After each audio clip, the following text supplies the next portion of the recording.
जिंदगी में ना जाने कौन सी रात आखिरी होगी, जिंदगी में ना जाने कौन सी बात आखिरी होगी, मिलते जुलते बातें करते रहो यारो, ये जिंदगी दोबारा नहीं मिलती, ये जिंदगी दोबारा नहीं मिलती.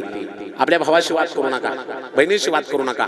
वरती तुम्ही आपल्या नात्यांशी प्रामाणिक राहू शकत नाही, तर वरती तुम्ही देवाशी काय खाट प्रामाणिक राहणार आहे का? हा, शेवटी आपलीच माणसं कामाला येतात. भाऊ शेवटी आपल्या कामाला येतो. एकाच माईच्या पोटी 2 मुलं जन्माला आली. लग्न होईपर्यंत चांगली राहिली, पण लग्न झाल्यावर खटके उडायला सुरुवात झाली. कसं काय झाले लाडक्या बहिणींनाच माहीत. खटके उडायला सुरुवात झाली. झाल्यानंतर शेवटी वाटणीपर्यंत वेळ आली. अर्ध्या बांधावरून भावाची भांडणं झाली. ऐका, अर्ध्या बांधावरून बारक्या भावाने भेटेल त्याला सांगायचं माझ्या भावाने मला फसवले. हाणामारी झाली, हाणामारी. एकत्र झोपायचे, एकत्र एकामेकीचे कपडे घालायचे, एकत्र खाऊ आणला तर एकत्र खायचे. लग्न होईपर्यंत प्रेमाने राहिले, पण लग्न झाल्यावर बदलले. ऐका ऐका, आपलीच माणसं शेवटी कामाला येतात. ह्याच्यासाठी माझं कीर्तनचं प्रवचन समाज प्रबोधन पर असते. लक्ष देऊन ऐका.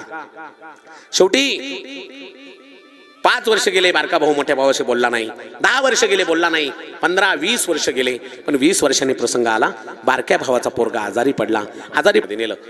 दवाखान्यामध्ये नेल्यानंतर डॉक्टरांनी सांगितलं तुमच्या पोराच्या हृदयाला लय मोठं होले, तुमचं पोरग जगणार नाही. त्या गरीबच होता बारका भाऊ. डॉक्टर साहेब, जगातला कोणताही पर्याय असू द्या, तो मी माझ्या लेकराला वाचवण्यासाठी करेन. तुम्ही फक्त पर्याय सांगा. काय रे बाबा, कोणता पर्याय नाही? हा एक पर्याय, एक ऑपरेशन करावं लागेल, मोठं ऑपरेशन. त्या ऑपरेशनला कमीत कमी 15 लाख रुपये खर्च आहे. 15 लाख रुपये आणून दे. 15 लाख रुपये म्हणले हा मटकन खालीच बसला. अरे एकदा चूल पेटली तर संध्याकाळी पेटेल का नाही भरोसा नाही. पण पोरग तर मरणाच्या दारात आहे. बाहेर आला दवाखान्याचा. शेवटी लेकरू होत. सगळ्यांना फोन लावला कळंबेवाडीकर, पण आपल्यावर वेळ आल्यावर कुणी नसतं हो आपलं. शेवटी हा आपल्यालाच लढावं लागतं. जो आपला असतो ना मनापासून, त्यालाच दया येते. सगळ्यांना फोन लावला. प्रत्येकाने कुणी कुणी काही कारण सांगितले. कुणी फोन बंद करून ठेवले 2-2 दिवस. पोरग मात्र दवाखान्यात आहे, कोणी आलं नाही धावून. हेच 20 वर्ष बोलत नसलेल्या सख्या मोठ्या भावाला कळालं की माझ्या भावाचं पोरग दवाखान्यामध्ये, आणि जर ऑपरेशन नाही झालं तर उद्या त्याच्या चितेला अग्नी द्यावा लागल. सावकार घाटला त्याने. सावकार घाटून आपली टोपी सावकाराच्या पायावर ठेवली. सावकार जीवनात कुणाच्या पुढे कधी हात पसरले नाही, पण वेळच असे आले. माझा पोरगा 20 वर्ष झालं माझा भाऊ माझ्याशी बोलत नाही. त्याचा पोरगा दवाखान्यामध्ये, डॉक्टर म्हणतायत मरेल. 15 लाख रुपये ऑपरेशनला खर्च आहे. मी बी गरीब आहे, पण आयुष्य कष्टामध्ये घालवेल, गडी म्हणून जगल. पण आत्ता मला 15 लाख रुपये द्या, व्याजासहित मी तुमचे फेडेल. व्याजासहित. सख्या भावाने बोलत नव्हता 20 वर्ष. 15 लाख रुपये घेतले, दवाखान्यामध्ये भरले. डॉक्टरांना सांगितलं ऑपरेशन सुरू करा. ऑपरेशन सुरू झालं, आणि ज्यावेळी बारका भाऊ हताश होऊन कोणीच पैसे देना डॉक्टरांच्या पुढे आला. डॉक्टर साहेब, नाही पैसा मिळत, काहीतरी दया करा, मी हळूहळू देईल.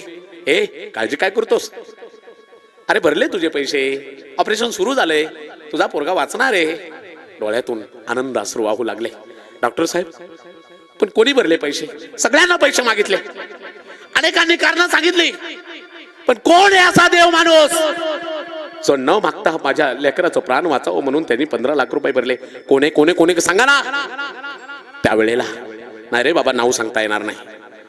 तुम्हाला पांडुरंगाची शपथ आहे, तुम्हाला भगवान दत्तात्रयाची शपथ आहे, सांगा ना कुणी दिले पैसे न मागता? त्यावेळी डॉक्टरांनी सांगितलंय, बघ दवाखान्याच्या बाहेर जो टोपी घालून उभा आहे ना, तोच देव माणूस आला होता. त्यांनी तुझ्या मुलाचं प्राण वाचावे म्हणून 15 लाख रुपये भरलेत रे.